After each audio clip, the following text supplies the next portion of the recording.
That stiffness in your back when you get out of bed, the ache in your knees after a walk, that wave of fatigue that hits you mid-afternoon. We chalk it up to another birthday, another year on the odometer. But what if the source of that chronic pain and exhaustion isn't your joints or your muscles, but the fluid between them? You are about to discover how your body sends pain signals that have a surprisingly simple solution. This isn't about miracles. This is about the fundamental mechanics of your body. It's about a hidden power you already possess but might not be using to its full potential. For the next hour, we will explore this connection in detail, piece by piece, and give you a practical framework to reclaim a sense of ease and energy you may have thought was gone for good. We learn to see our bodies as a collection of parts. When a knee hurts, we focus on the knee. When our back aches, we focus on the back. This approach is natural, but it misses the bigger picture. Your body is not a machine made of separate components. It is a single, unified system. Every part is connected by a vast, intricate network. The single most important substance flowing through that network, the one that lubricates every joint and fuels every muscle, is something we take for granted. We are talking about water. But we are not just going to tell you to drink more of it. That advice is too simple to be helpful. Instead, we will show you why a specific approach to hydration may be the key to managing those daily aches. We will look at the science with simple analogies that make perfect sense. By the end, you will have a clear understanding of how your body works and a plan to help it work better. Consider the feeling of waking up. For many of us over 60, that first movement out of bed is accompanied by a groan. A certain stiffness in the lower back, a creak in the knees, a feeling that your body is made of old leather. We accept this as getting older. We stretch, we move, and eventually it eases. But why does it happen in the first place? What occurs inside your body during the night that leads to this morning stiffness?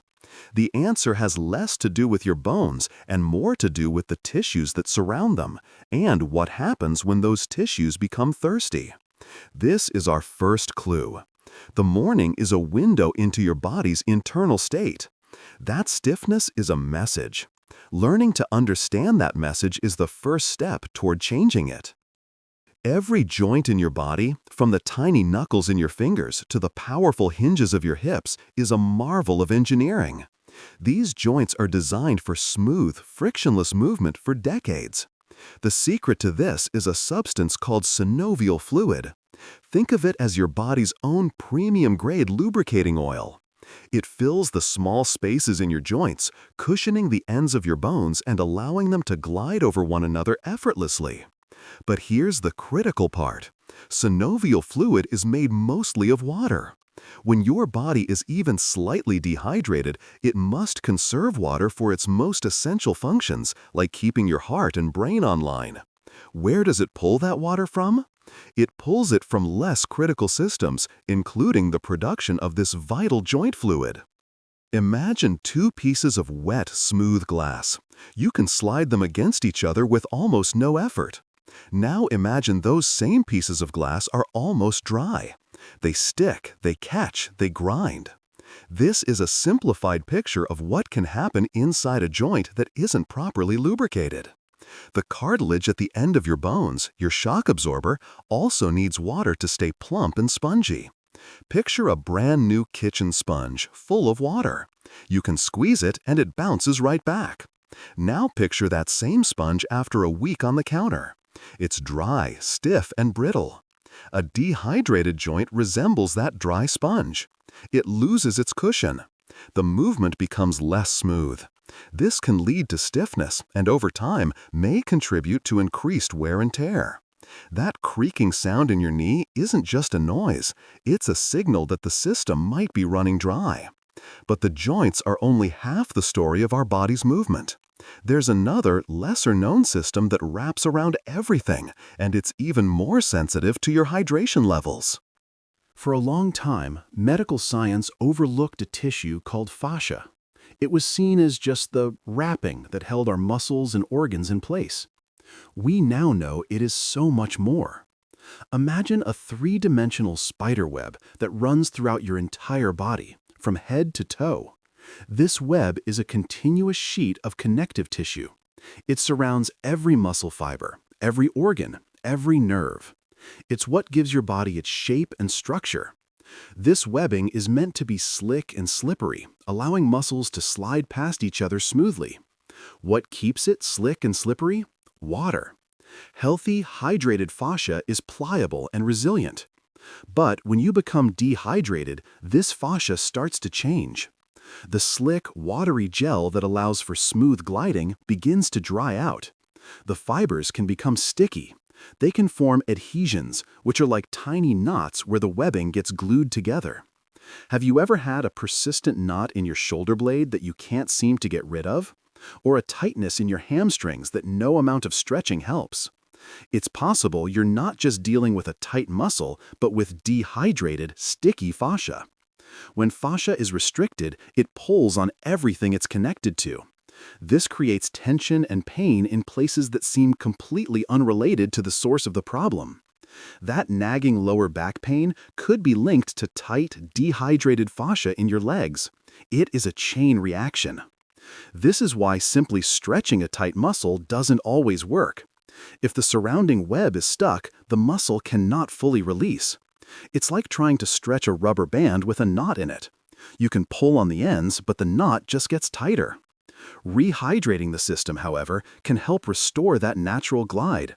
It allows those fascia layers to unstick and move freely again.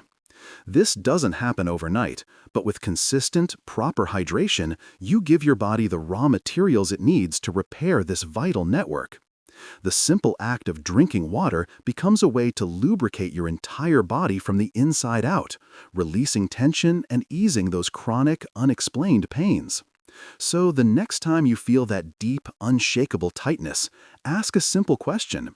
Am I stretching a tight muscle or trying to move a dry system?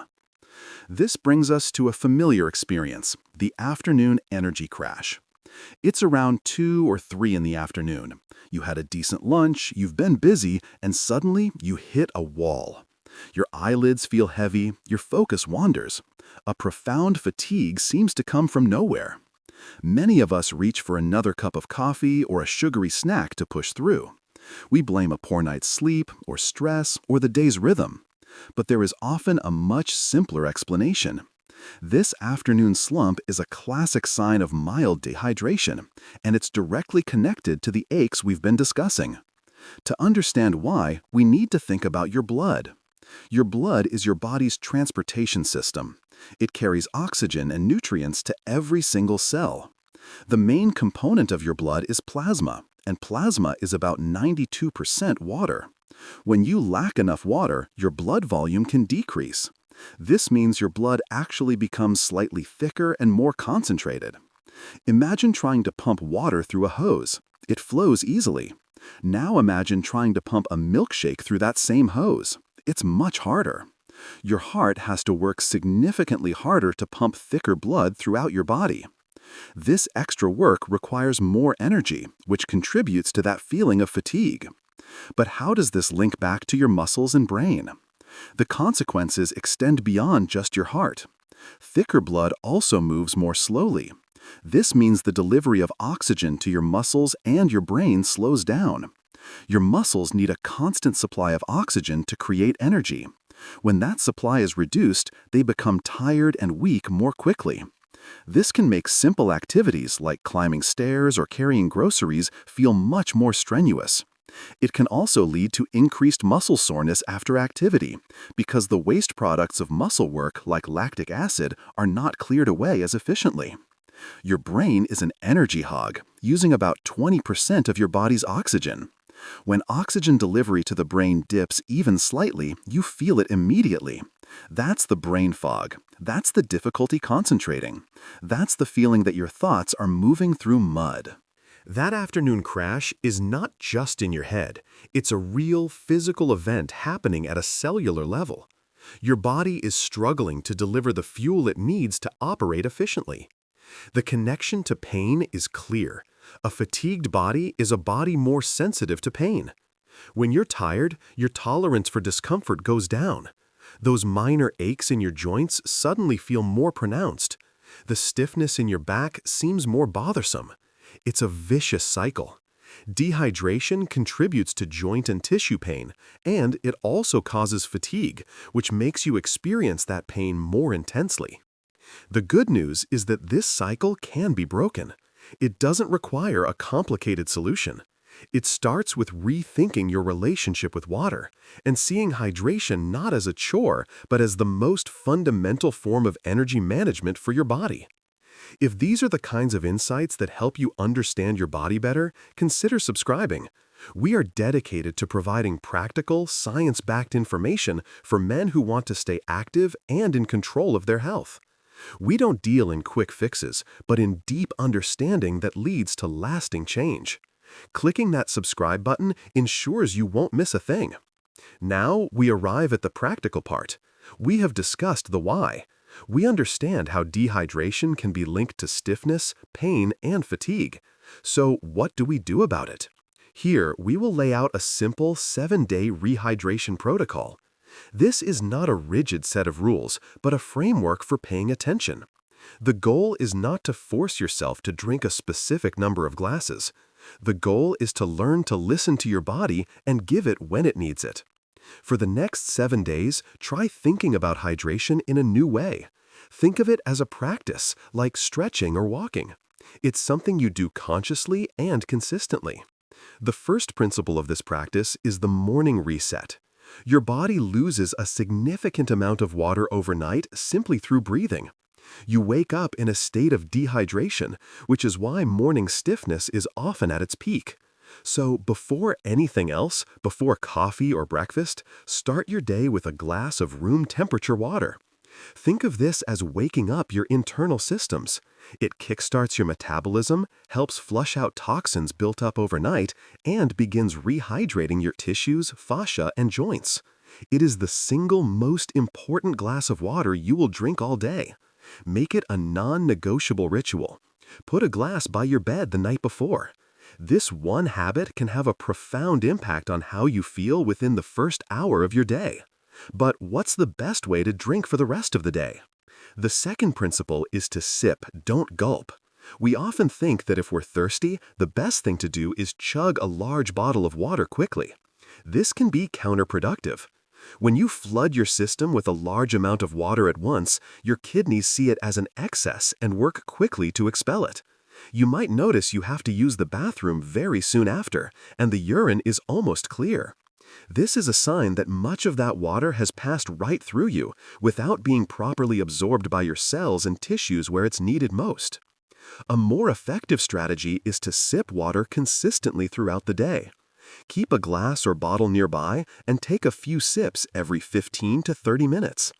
This slow, steady intake allows your body to absorb the water more efficiently. It's like watering a dry plant. If you dump a whole bucket of water on it, most of it runs off. If you water it slowly, the soil has time to soak it up. Your body is the same way. The third principle is to learn your body's signals. Thirst is actually a lagging indicator of dehydration. By the time you feel thirsty, your body is already in need of water.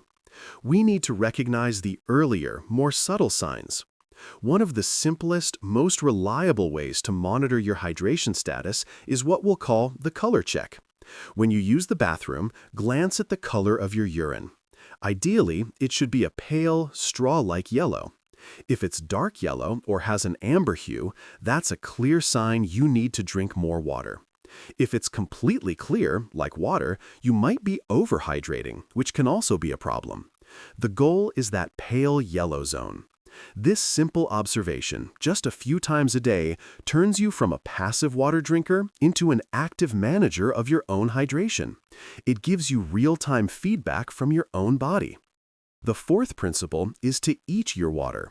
We think hydration only comes from liquids, but a significant portion of our water intake can and should come from food.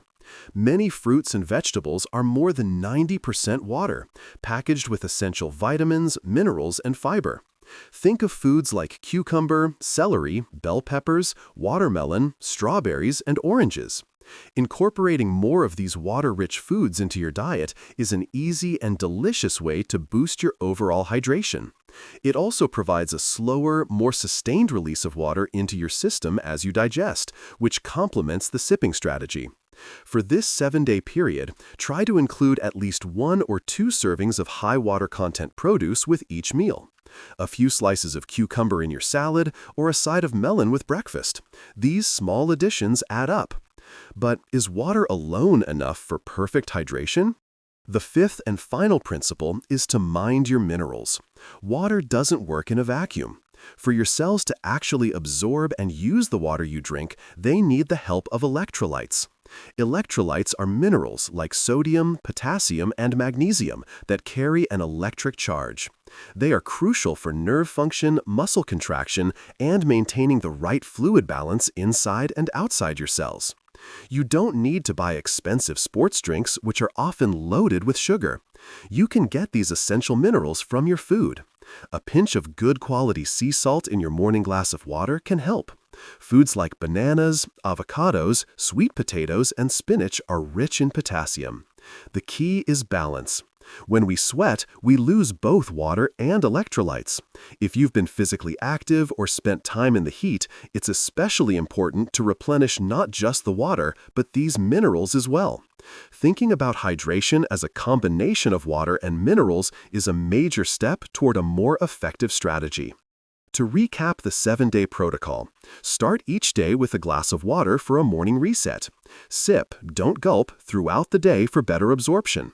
Use the color check to monitor your status. Eat your water by incorporating more hydrating foods. And finally, mind your minerals to ensure the water gets where it needs to go. This isn't a diet or a strict regimen. It's a series of small conscious adjustments. The goal is to end the week feeling more in tune with your body. You might not feel like a new person in 7 days, but you may notice subtle shifts. Perhaps the morning stiffness is less pronounced. Maybe that afternoon slump isn't as deep. You might just feel a bit more ease in your movements. These are the signs that you are giving your body one of the most fundamental things it needs to maintain itself. Now, it's important to address common concerns that arise when we talk about increasing fluid intake, especially for men in our age group. The most common objection is about nighttime urination. Many men say, if I drink that much water, I'll be up all night long going to the bathroom. This is a completely valid concern. Waking up multiple times a night is disruptive. The solution here is about timing, not just volume. The key is to front-load your hydration. Try to consume the majority of your water during the morning and afternoon. As you get into the evening, say 2 to 3 hours before you plan to go to bed, start to taper off your fluid intake. Have a small glass with dinner, but avoid drinking large amounts right before sleep.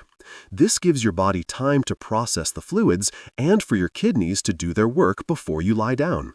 You get the benefits of being hydrated throughout the day without paying the price overnight. Another common point is simply, water is boring. I don't like drinking it. True, the taste of plain water isn't exciting, but this is an easy problem to solve. You don't have to drink plain water all the time. There are many ways to make it more appealing without adding sugar or artificial ingredients. Try infusing your water. Add a few slices of lemon, lime, or cucumber to a pitcher of water. A few sprigs of fresh mint can be incredibly refreshing. Berries, like strawberries or raspberries, can add a hint of flavor and color. These small additions transform a boring glass of water into a pleasant drink you actually look forward to sipping. Herbal teas, served hot or cold without sugar, also count toward your fluid intake and can provide their own unique benefits. The goal is to find a few options you genuinely enjoy, making your hydration habit a pleasure instead of a chore. But what about our most common daily drinks? A very important question is about coffee and tea. For years, we were told that caffeinated drinks were dehydrating because they are diuretics, meaning they make you urinate more. Is your morning cup of coffee undoing all your good work? The latest research suggests this effect has been overstated. While caffeine does have a mild diuretic effect, the amount of water in a standard cup of coffee or tea more than makes up for the fluid lost. So, in moderation, your daily coffee or tea is not likely to dehydrate you. It can be counted as part of your total daily fluid intake. The key is moderation. If you're drinking 5 or 6 cups of strong coffee a day, that could have a negative impact. But for the average person having 1 or 2 cups, there's no need to worry. You can enjoy your morning ritual without guilt as long as you are also drinking plain water throughout the rest of the day. Finally, and this is the most critical point, what if you are on medication? Many men over 60 are on medications for conditions like high blood pressure or heart issues. Some of these medications, particularly diuretics, are designed to make you excrete more water and sodium. If you are taking any prescription medication, it is absolutely essential that you speak with your doctor before making any significant changes to your fluid or electrolyte intake. The advice here is for general educational purposes, a framework for thinking about hydration. Your doctor understands your specific health conditions and can give you personalized advice on how much fluid is safe and appropriate for you. Health is a partnership between you and your healthcare provider. Use this information as a starting point for a conversation with them. They can help you create a plan that works for your body. As we bring this discussion to a close, let's return to where we started. That feeling of stiffness, those daily aches, that persistent fatigue. We have been conditioned to accept these things as the unavoidable price of growing older. We see them as a destination. Perhaps that's the wrong way to look at it. Perhaps these feelings are not a destination at all. Perhaps they are a signal, a message from our body asking for something simple. Our bodies have an incredible innate capacity to maintain and repair themselves, but they can only do so if we provide them with the right raw materials. The most basic, most essential raw material of all is water. We've covered a lot of ground. We've looked at how water lubricates our joints like oil in an engine. We've seen how it keeps our body's internal webbing, our fascia, slick and pliable, allowing for smooth, pain-free movement. We've understood how proper hydration helps our blood flow freely, easing the burden on our heart and delivering life-giving oxygen to our muscles and brain, fighting off that crushing fatigue. This knowledge is powerful. It shifts the way we see a simple glass of water. It is no longer just something to quench thirst. It is a tool. It is a form of self-care. It is a way of participating actively in your own well-being. The power to feel better, to move with more ease, and to have more energy is not found in some expensive supplement or complicated program. It is, quite literally, already inside you, waiting to be unlocked. The challenge now is to turn this knowledge into action. Information without action is just entertainment. The goal of our time together is to inspire a real change, however small. So here is my closing request. Don't try to change everything at once. That can be overwhelming. Instead, pick just one thing from the 7-day protocol. Just one. Maybe it's the morning reset, placing a glass of water by your bed tonight and making it the very first thing you do tomorrow. Maybe it's the sipping rule, keeping a bottle on your desk and taking a small drink every half hour. Or maybe it's the color check, simply paying attention to your body's signals for 1 week. Commit to that one small change. Do it consistently. See how it feels. That is how real, lasting change begins. Not with a giant leap, but with a single, conscious step. If this discussion gave you a new way to think about your health, give this video a like. More importantly, press the subscribe button and ring the bell. By doing so, you are joining a community of men who are choosing to take an active role in their health journey, staying informed and moving forward with strength. Your body has carried you through decades of life. It has worked hard for you. Now you have a simple, powerful way to give back to it. You have the power to help it heal, to lubricate it from within, and to fuel it for the years ahead. The journey to feeling better doesn't have to be complicated. Sometimes it starts with the simplest thing of all. Here's to moving with more ease.